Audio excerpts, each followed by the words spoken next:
From an archived 1987 interview with NME, we check out what Slayer's Jeff Hanneman said when being asked. So Jeff, what attracts Slayer to Satanism? He said, "It provides such extreme lyrics, all that anarchic violence, ripping people apart. We were kinda serious about it when we started, but now it's old hat." What were you serious about? We read a lot from the Satanic Bible.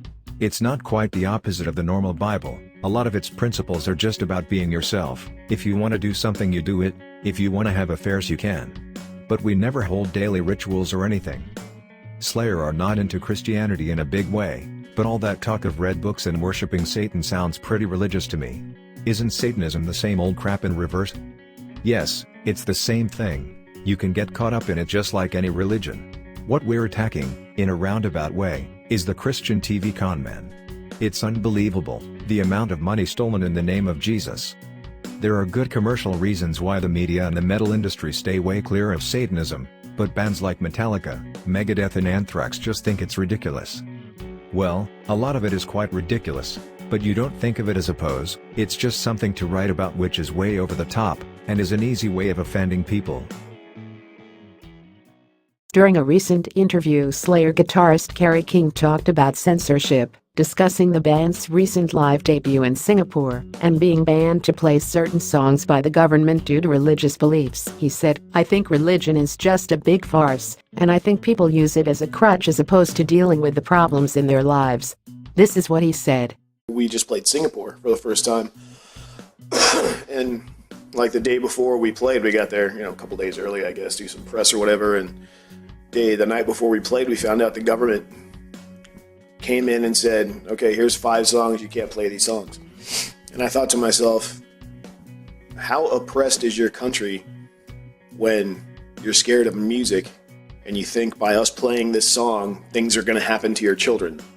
It just doesn't make sense to me. But even in the Western world, like in the States or whatever, you always have problems. Well, in the States, I know in California we had bus benches, we had like advertisements on bus benches, and one city had them all pulled. It blows me away, because common sense to me is like, if that offends you, don't look at it.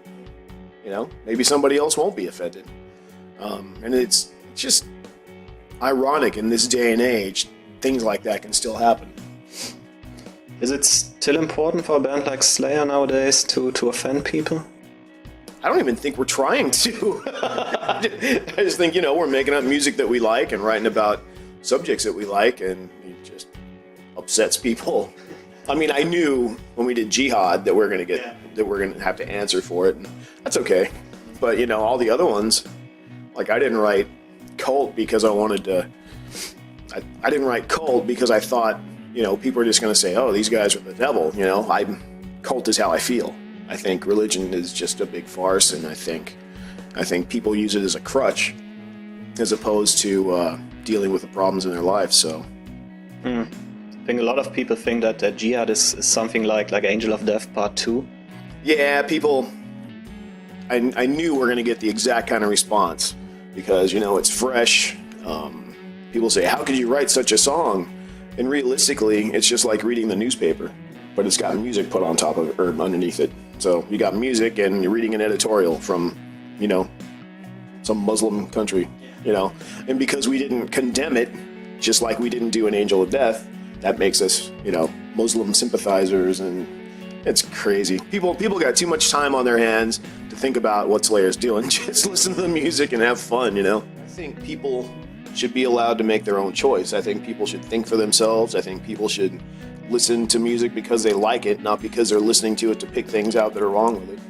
I mean, we're not all adults, but there are children on the planet, and there are people that, shouldn't even be making decisions that do.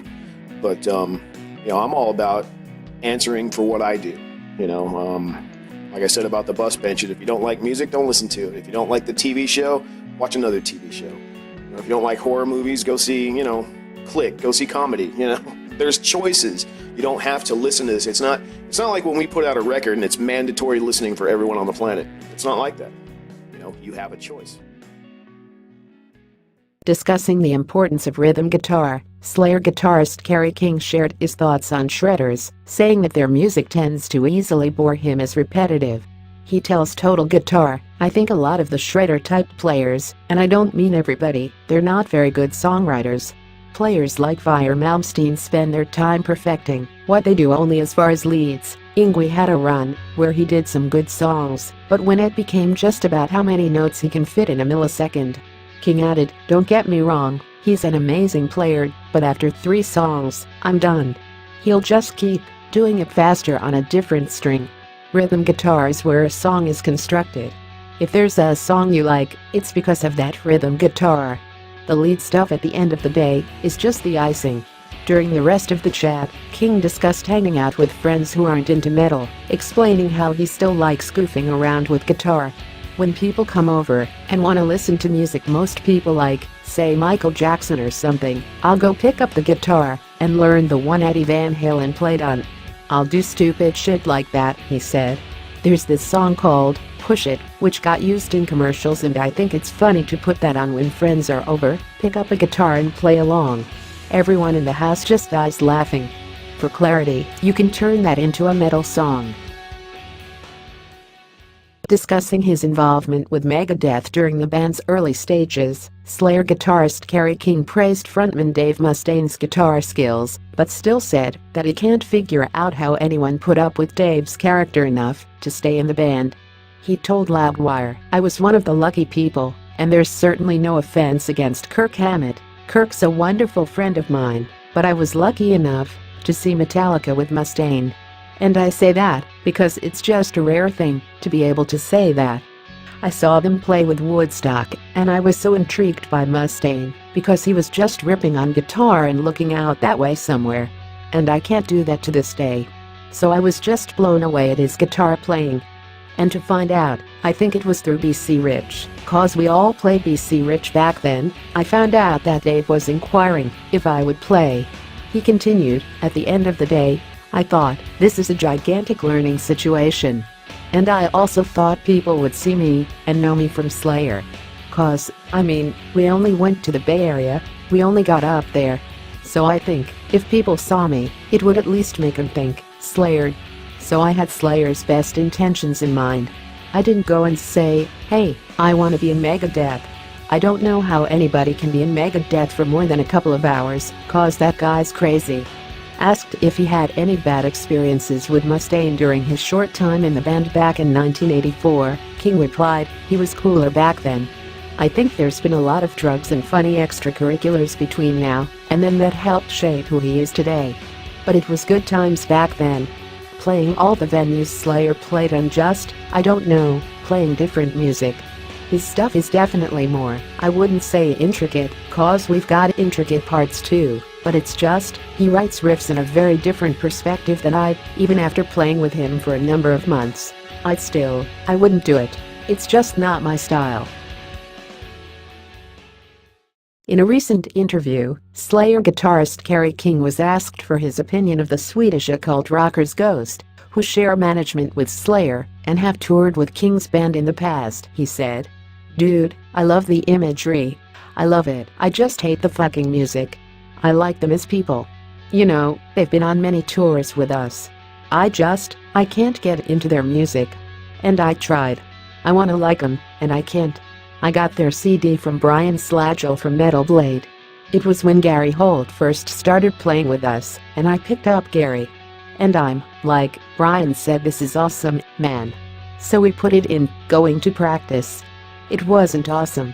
It wasn't awesome for me. It wasn't awesome for Gary either. I'm like, well, maybe the first song sucks. And we went to the next one. It's just not for me. I know Ghost is hugely popular, and I'm very happy for their popularity. And, like I said, they're the nicest guys you'll ever meet. It's just not my music. And I've tried so hard. Since then, an A-list school from Ghost responded to what Kerry King said, dismissing any bad blood over Kerry King comments. He said, I don't even think that what he said was negative. He just said that he didn't like the band, that he didn't like the music. And you know, we're not for everybody. We've never tried to please everybody, so I didn't even see the negative element in what he said. It doesn't change my opinion on Slayer. I've been a Slayer fan ever since I was a kid, and I still love several of their records with all my heart. For me, it wasn't changing anything. In a recent interview, Slayer guitarist Kerry King was asked for his opinion of the Swedish occult rockers Ghost, who share management with Slayer and have toured with King's band in the past. He said, "Dude, I love the imagery. I love it. I just hate the fucking music. I like them as people. You know, they've been on many tours with us. I can't get into their music. And I tried. I wanna like them, and I can't. I got their CD from Brian Slaggel from Metal Blade. It was when Gary Holt first started playing with us, and I picked up Gary. And I'm like, Brian said, this is awesome, man. So we put it in, going to practice. It wasn't awesome. It wasn't awesome for me. It wasn't awesome for Gary either. I'm like, well, maybe the first song sucks.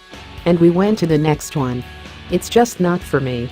I know Ghost is hugely popular, and I'm very happy for their popularity. And, like I said, they're the nicest guys you'll ever meet. It's just not my music. And I've tried so hard." Since then, a nameless school from Ghost responded to what Kerry King said, dismissing any bad blood over Kerry King comments. He said, "I don't even think that what he said was negative. He just said that he didn't like the band, that he didn't like the music. And you know, we're not for everybody. We've never tried to please everybody, so I didn't even see the negative element in what he said. It doesn't change my opinion on Slayer. I've been a Slayer fan ever since I was a kid, and I still love several of their records with all my heart. For me, it wasn't changing anything."